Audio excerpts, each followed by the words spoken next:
Hello everyone and welcome to our Tandem Talks. I will just leave it a few more seconds as we see the numbers come up because I think we're expecting quite a few people today. It's been a very, very popular topic.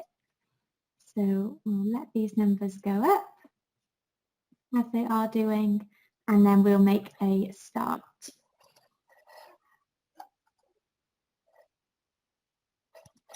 Okay. I think we are looking good and ready to get going. So hello everyone and welcome to the fourth episode of Our Tandem Talks. So for those of you that are new with us today, this is our content webinar series where we invite business leaders, HR leaders and thought leaders to come and join us and share their expertise and their knowledge. So before we go into today's session, I actually just want to let you know about the next Our Tandem Talks, which will take place on Tuesday, the 23rd of February at 4 p.m. GMT. And the reason is because we have a very special speaker joining us. We have invited Tamara Chandler, who I expect many of the audience know. Tamara is an internationally known thought leader, speaker and author, and has a wealth of experience helping organisations perform to their absolute peak. So we're really excited. So I know some of you might have to drop off, so I thought I'd let you know whilst we have you on the call. But back to today. So we are delighted to be joined by two of our senior leadership team at Our Tandem. So we welcome Clare, who's our Chief Technology Officer and co-founder, and Julian, who is our Head of Product and Engagement. And Clare and Julian today will be talking about goals and how they are the secret ingredient to a high-performance culture.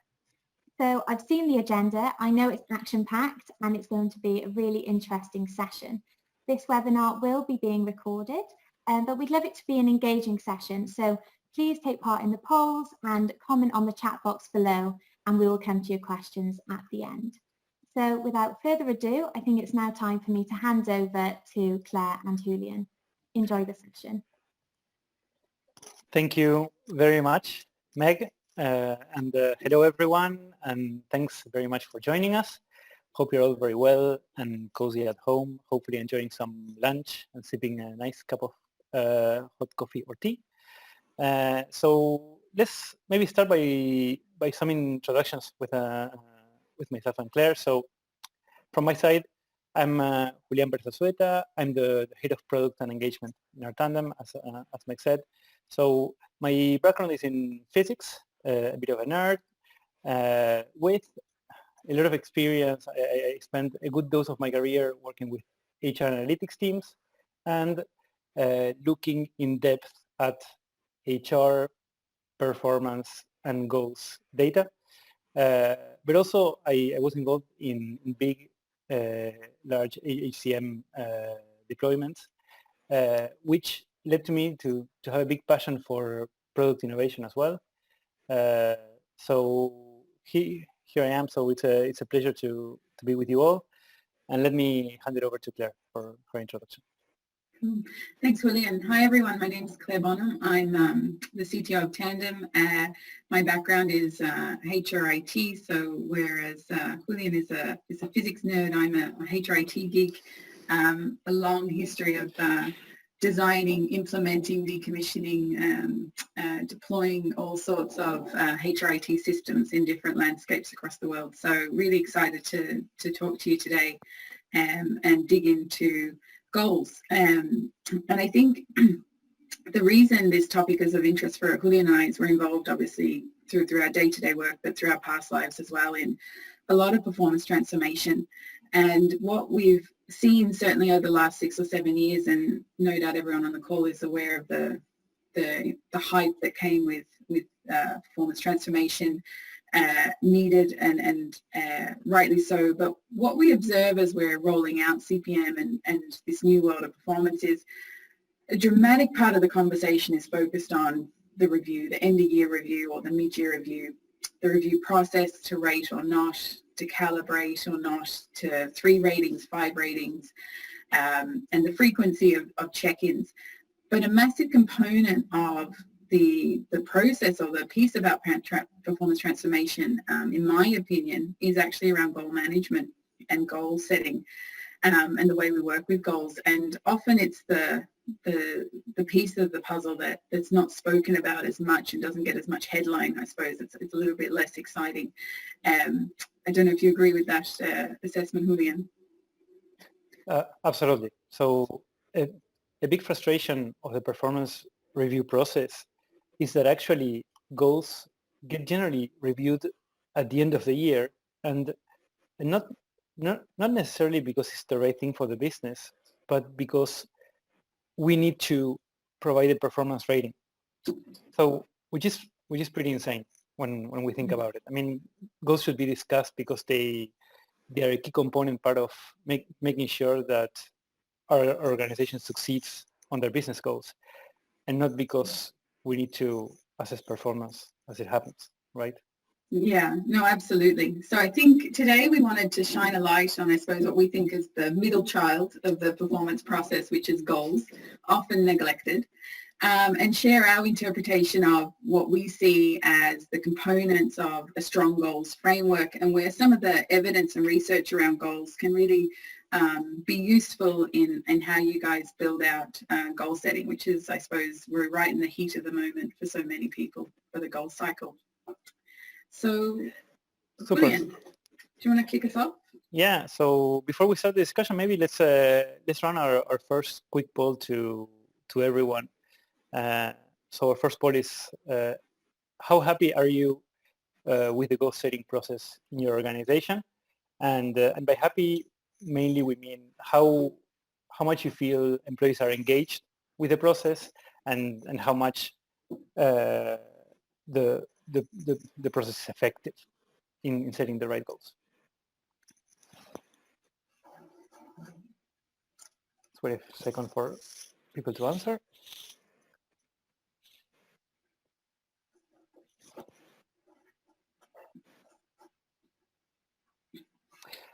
Okay, that's very interesting. Well, we feel that we have the right audience for our talk today. So okay, that's very interesting. So let's jump into a little bit the context of our talk today. So what we want to talk about you today is mainly why we feel that goal setting is not working for many organizations, and what are the missed opportunities that we have in terms of the way we set goals in general. So, and nothing more effective sometimes than maybe to share a few personal stories. So maybe we will share with Claire a few stories in terms of ourselves setting goals in large organizations. Yeah, for sure. You go first, Julian. Okay. So I remember my first time setting some ambitious goals with a new manager. So I had drafted some goals, but I was told that based on my skills, I could aim for more. So basically, my manager he created some big ambitious goals, which was great. I mean, I felt really excited, and said, okay, let's go. And I won't go into the details. Like, one of the things that I felt very proud at the end of the year was the fact that I had achieved a multi-country, to develop a multi-country dashboard that required a lot of engagement from a lot of nations, cultures, some more collaborative than others. And I was really proud, and I had done somehow well on my other goals.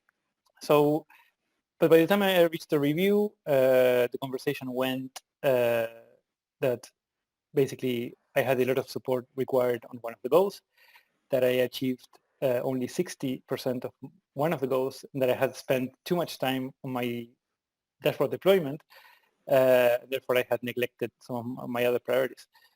So I was giving not a great performance rating, but I was always baffled by the difference of perceptions going into that conversation.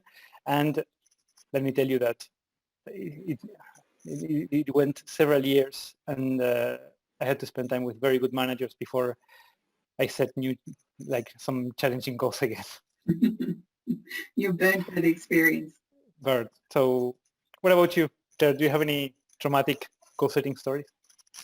Yeah, probably, I think like everyone, when you're young in your career, you start out and you set your goals. And I think it's always interesting, I remember one time 8 goals and it was like 5 what and 3 how, very separate concepts. And then, and obviously through the year working and delivering on them. But when it came to the actual conversation about my end of year review, and I can assure you, and sadly there wasn't a lot of conversation throughout the year about my goals, but when we landed in on the conversation, actually the whole conversation was just about the rating. And the message that I was given was that even though my performance was exceptional, I delivered on everything, due to the calibration curve, when I got the rating last year, someone else has to get the exceptional rating this year. And not to worry, though, it's just the process and the budget. We know that you deliver. So I think the takeaway for me was just being very cynical about what was the point of me setting the goals and achieving the goals if that was the outcome. And I think everyone has some sort of story maybe at the start of their career particularly that kind of shapes that cynicism around what's the point of me setting these goals. Is it just for this process of performance to run? And I think that's an important reflection for the average person's experience of goal setting process. That it is just that. It's just a process. What do you think about that, Julian? Completely. No, and I think in the end, these stories, I think they're quite powerful because they clearly highlight and they make it very real, some of the weaknesses of our goal setting and goal management processes. And so for this talk, what we wanted to talk about are mainly 3 areas that can be useful for people to, in terms of trying to fix them when you're thinking about the goal setting process. So basically the first one is that we need to fix the fact that the process overruns the purpose. So we focus a lot on getting the process right, the timelines right, and less about making sure that the purpose of the goal setting and goal management achieves the result that it was set to achieve. Second, we need to leverage as HR the fact that the goal setting process can be can have a significant impact on our culture and on employee motivation. And finally, we just wanted to distill a little bit from the frameworks. What are the key ingredients to consider during goal setting that appear again and again and have been documented in terms of having a strong impact on the goal setting process. So maybe let's start with our first point. So and why we feel that the process overruns the purpose. So when we ask ourselves what is the purpose of goal setting, so of course one is to make sure that in organizations employees are very clear in terms of what are the priorities and what they need to be focused on a day-to-day. But one of the things that is often forgotten is that actually goal setting can be a very strong employee motivator. And we tend to be in such a rush to set the goals, to put them in the system, that actually in general we miss that opportunity to have a conversation, to make employees understand why their work matters, and to understand the clearly how their objectives links to the business objectives. McKinsey has a great article deep diving into the matter, and we'll share the references of some of the articles that we mentioned at the end. And we all heard about the Deloitte article that estimated that 2 million hours spent on performance management. And we all know that both managers and employees weren't happy with the process. But in the end, what always struck me as part of that article is that actually after 2 million hours, we don't know better about whether the goal process was right, whether we've set the right goals, why we didn't achieve the goals that we set to achieve, and how can we improve in terms of goal settings for the next year. Mm-hmm. No, absolutely. I think, in my experience, and I've sat in HR and also outside of HR in IT and business functions, and it definitely, goal setting comes with a sort of disclaimer of it's the last day, the window is about to shut, you need to do it, you get the email reminder. And I remember, sitting in those areas and departments, and it was very much viewed that it's just a task. I've got to get this done. And I need to get back to my day-to-day job, which is more important. And there's a massive disassociation for some employees between my day-to-day work and the goals that I'm putting in the HR system. And, and I've also sat there the next day getting a call going, Claire, we need to reopen the system. Can you intervene on an IT level because people didn't get their goals in on time? So it's definitely, I think there's a massive push around this process side of there's a everyone needs a deadline to do things. So there's no doubt that a window is helpful for that. But there's certainly, it becomes a very transactional element for, a good chunk of people. And that would tell me that there's no one having those conversations necessarily around how their day-to-day work is actually linking with some of the goals that they're trying to create in the various systems and locations.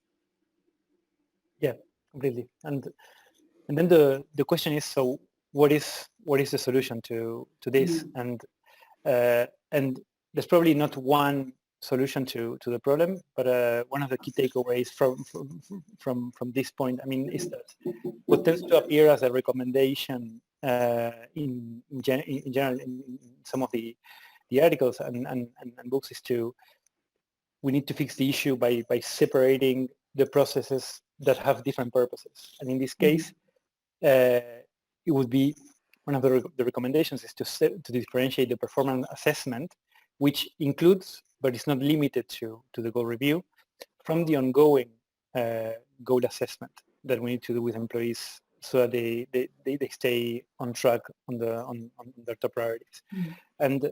And these are distinct processes with distinct purposes. And one of the ways this can be done is by for example, increasing the frequency of the goal review with managers without having to provide, for example, a performance rating.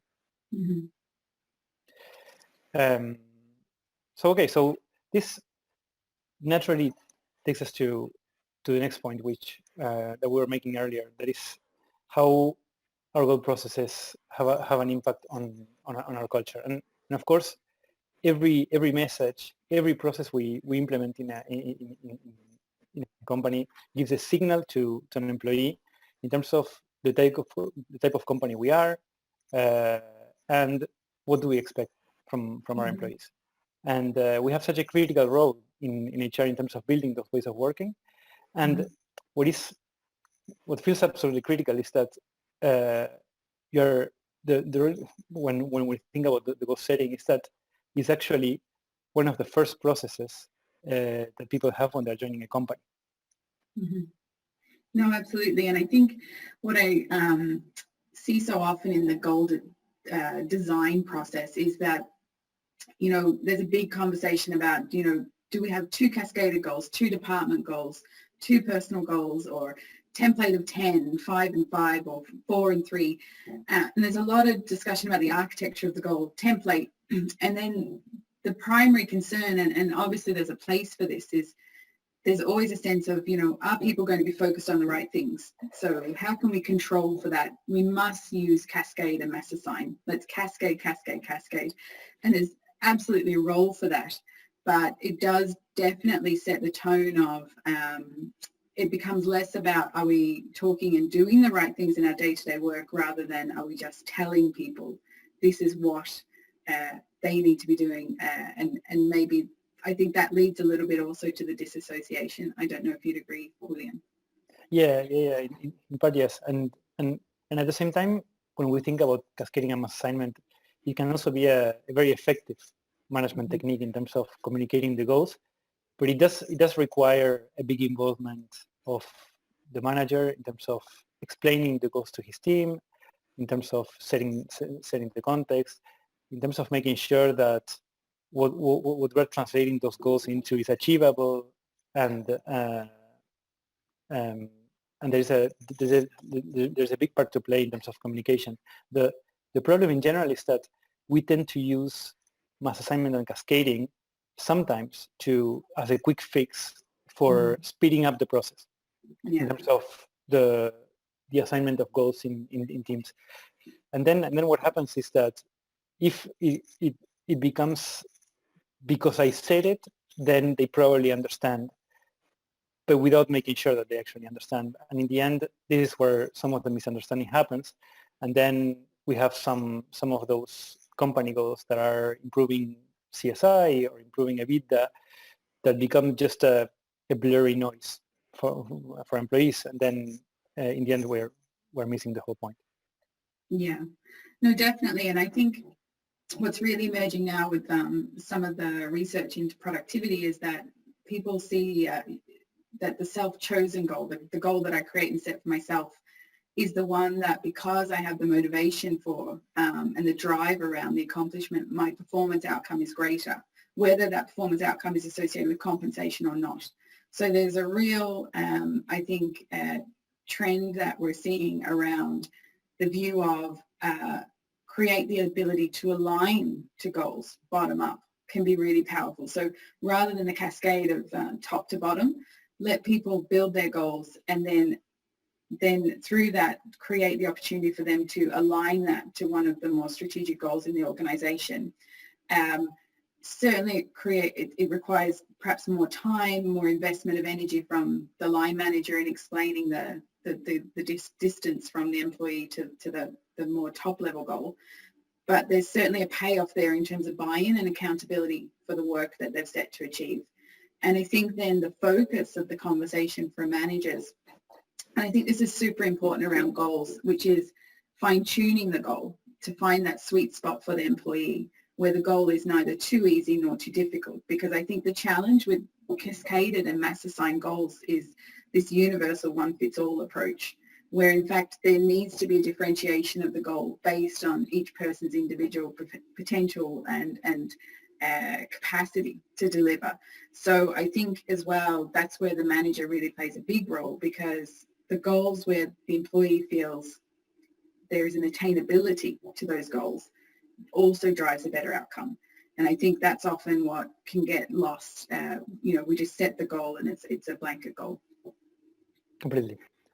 And I guess the key takeaway from this section is that goal setting framework can be a strong employee motivator, both in terms of the way we're aligning, the way we're letting employees create their goals, and that basically HR should leverage this when thinking about their goal setting process. No? For sure. Yeah.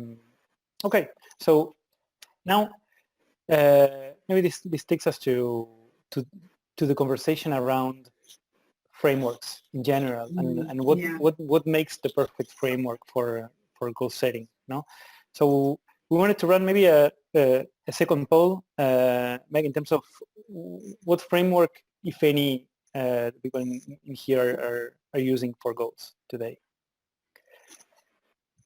We can leave a few seconds for people to respond.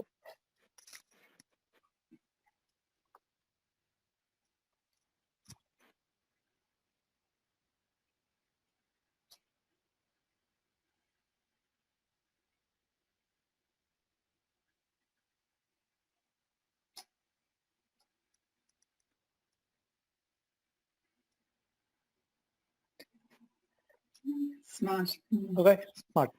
Yeah, and it seems to be from our experience working with clients, it seems to be one of the most common ones, and there's quite a debate. There's a lot of debate about frameworks, right, Claire? Absolutely. I think there's a ton of frameworks that and a ton of debate about which is the right framework, and certainly at the minute there's some conversation about between fast and smart in terms of what's a more effective framework. But essentially they all come from the same place. They all come from management by objectives from like the 1950s. So they're all cousins to each other. So I think that's the important thing to realize, that when we talk about the frameworks for goals, it can be quite difficult to dissect why one works or better or not. And I think it often comes down to the focus from the company, the culture, and the way that the goal framework is rolled out and used.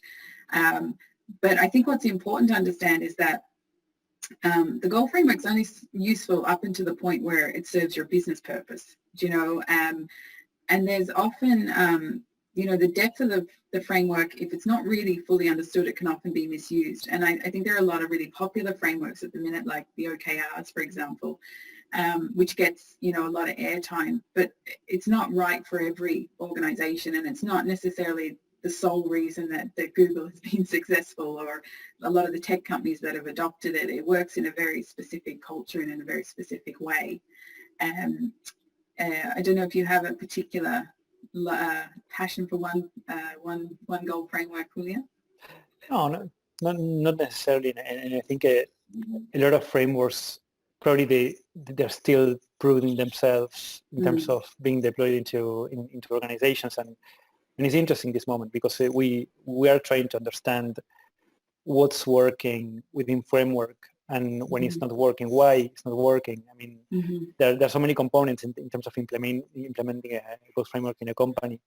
But probably, I mean, what is interesting is that there are key topics within each framework that they come again and again, and they have been documented as being big contributors in terms of helping people having a strong goals framework, but also driving employees to set their goals in the right way. So, and what we wanted to share probably on this talk is basically some of these key points, so some of these key common points, and why they matter. So one of the first ones that appears very frequently is the goal alignment, and I think we've touched on it already.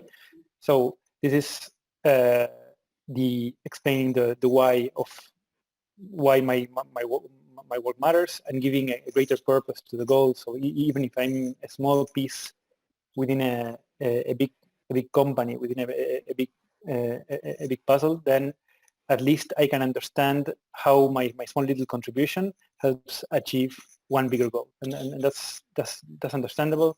There's this famous sentence of the NASA security guy who, when he was asked, "What is your goal?" then he was answering, "Well, my goal is to help bringing people into space." But that shows somebody who comes into work thinking about the higher purpose every single day, and it certainly appears as a key motivator. Yeah. So thinking of alignment would be a key recommendation there. So then the second one that appears in different forms is supporting employees in setting clear and ambitious goals. So when you think of the FAST framework, the A in FAST stands for ambitious, the S for specific, which the S is the same specific S as in SMART, but the A is not the same A. Well, I know, I can understand why people can get confused around all the frameworks. But in the end, so when we think about OKRs, one of the less known facts is that actually the recommendation around OKRs is that employees should achieve 70% of their goals to ensure that the goal is stretched enough for them. Because if you constantly achieve your objectives, implicitly it means that probably they are not challenging enough, and that you could potentially achieve more. So and it's a difficult mindset to change. So you cannot expect employees to change that mindset from one day to the other one, especially people who got burned like me about achieving only 70% of the goal. But in the end, it's a process that helps you move towards ambition. And if you can get employees to set their own ambition, then they will also feel they'll have a stronger buy-in and feel more accountable about those goals that are set. Yeah. Yeah. I'm reminded. Oh, sorry, Julian. Yeah, go ahead. Reminded of a time, just thinking of SMART goals there. We jointly worked on this project. We launched a goal management solution in a very large company, and it was around SMART goals, and we added in this really lovely wizard, and it was all about helping people build SMART goals, because we thought then, the goal setting would go up if people understood how to build a great SMART goal. And we launched this system to over 100,000 people, and when we came back to then review the usage, and at this point there was well over 1 million goals created in the system, and so we were thinking, this is great, it's really worked well. We checked the usage stats of our wizard, and we saw that only 3 people had clicked through the wizard to actually learn about the model and how to build a great goal. And it was just one of those moments that, resonated, that, it's the employee doesn't need to know the depths of the framework that you're trying to roll out, and our best intentions were around focus on trying to arm people to create purpose and great goals, but it's sorely backfired on us in that scenario. Did you think that they knew already? Oh, I imagine 100,000 people, absolute experts. You could quiz them today on how to build an effective smart goal. So in the end, so the third point, probably the third key thing that appears is the frequency. And actually, I'm guessing that many people, when we speak about frequency, they might think goals frequency. So quarterly goals, biannual goals, monthly goals. But actually, what's common around nearly all of the frameworks is the frequency of discussion. So the frequency of communication. When you think about some of the agile rituals, the stand-ups, so their main purpose is to make sure that people, they focus on the top priorities every single day, and that any blocker gets dealt with straight away. So there's a big part about communication, and this, of course, links back to what we were saying about having an ongoing goal discussion, which without the rating, which decouples the performance assessment process, but it's also in line with making sure that an employee stays on their top priorities, and that those conversations about different perspectives are dealt with earlier. So as a summary, so the key takeaways from this section were like to consider goal alignment, think of ways of helping employees to set clear and ambitious goals, and also think of increasing the frequency of the discussions on goals when, in the cases when they're infrequent in your companies. Yeah, and I think we see a direction as people are adopting to the CPM type model around that increase of frequency, and I think that's been an interesting trend. And I think the other big trend we've seen over the last few years is around team goals and the split between individual and team goals. So I think it would be interesting as well, Meg, we might jump to the third poll. We wanted to understand if your organization was implementing team goals.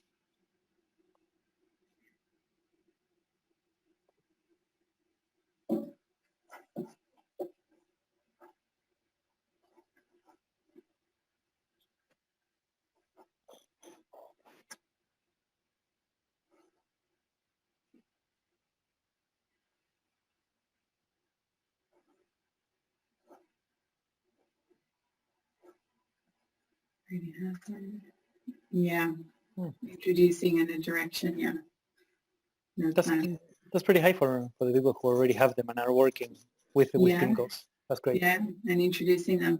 No, and I think it's more and more prevalent, like certainly,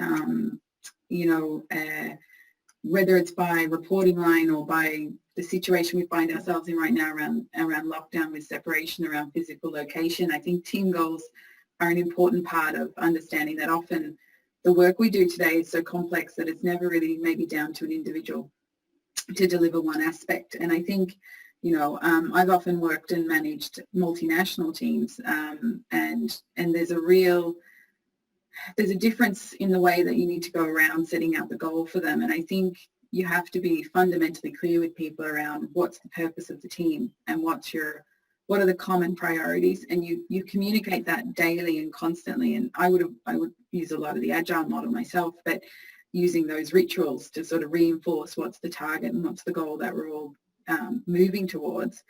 But also I find then that if you're talking consistently around those team goals as the leader of that team, whether it's your reporting line leader or whether it's through influence, through a matrix reporting line, you it's your responsibility to make sure the day-to-day work of the team is focused on the targeted outcomes. You know, so I would definitely say that, you know, I think the emergence of team goals will only grow. But I think a big attribute of team goals as well is you've got to allow the people the freedom to determine how they deliver their aspect of the goal. And this concept of this, you know, the goal could be, you know, the next release of an application or whatever it is.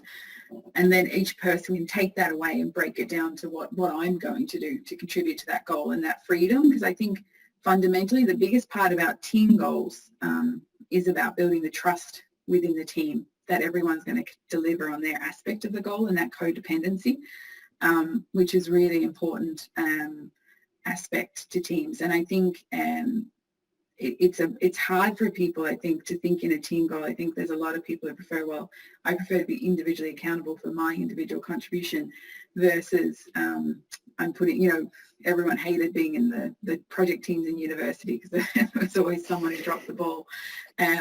I would have liked to be paired with you, Julian, because I feel that you have done a great job. But you know, it's definitely trust is just this a massive part of team goals. You can't, unless you can have trust and feedback and a real clear line of sight, I think team goals are very hard to get right. Yeah, and there's such a change in mentality from a manager perspective. No, I think it's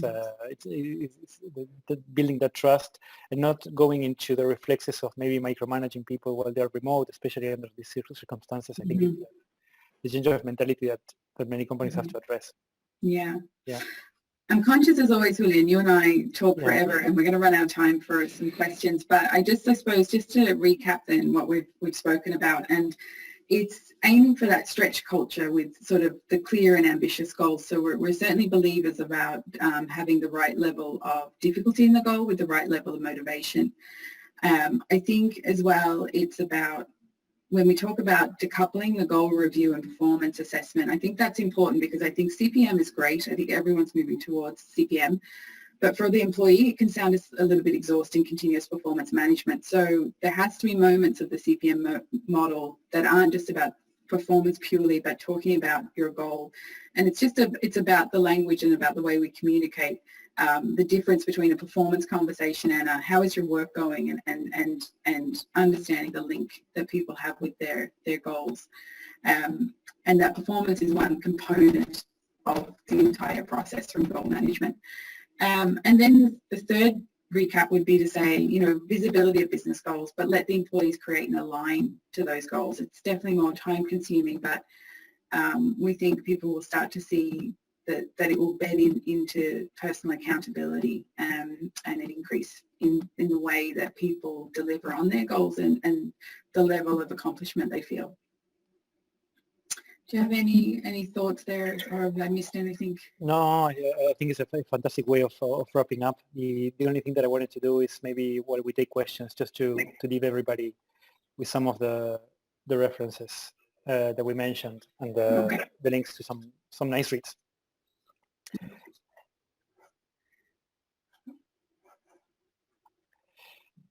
So, great. Okay, so maybe let's open the floor for questions if is there anything coming through.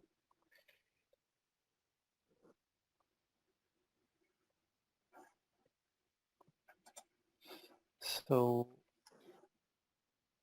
yeah, let's see. Sorry, will we? So can you? Let's see. We've got a few questions. Yeah. Oh, I can see here on the chat. Sorry. Oh, as always, OKRs. So 2 questions about OKRs. So they're probably links. So I'll just read them both. Can you tell us a bit more about OKRs and the type of culture they work well in? The OKR approach gets some criticism for being quite difficult and complex to introduce. Have you seen them introduced successfully in more traditional PM environments? Yeah, so I think that those two are fairly linked, and I would say in terms of the types of cultures where OKRs work well, certainly they've been very strong in technology-driven environments, and possibly even you could say sales-driven environments.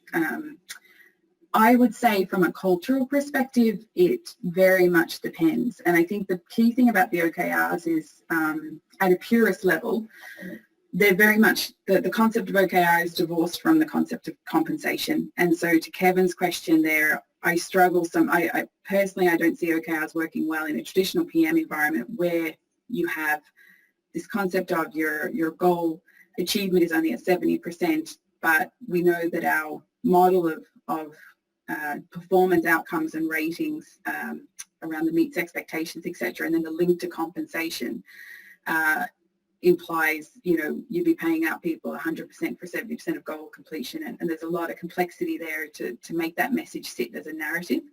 So I think in traditional environments, I think OKRs is very hard. I think, dare I say, not newer companies, because I know that a lot of the tech companies are aging themselves, but certainly I would find OKRs harder to implement in certain provinces like perhaps Spain or France or Switzerland, etc., where they're more traditional performance environments.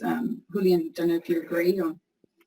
I would say that we're still very early days in terms of the evidence that we have about whether OKRs perform well or not. I mean, we have the anecdotal evidence that, okay, some big companies, they've implemented it and it was working well, but we don't know exactly what well means.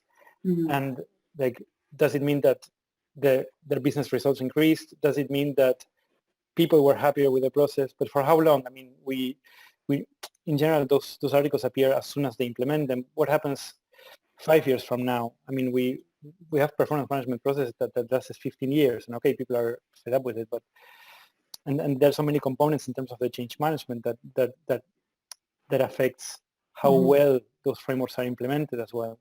Yeah.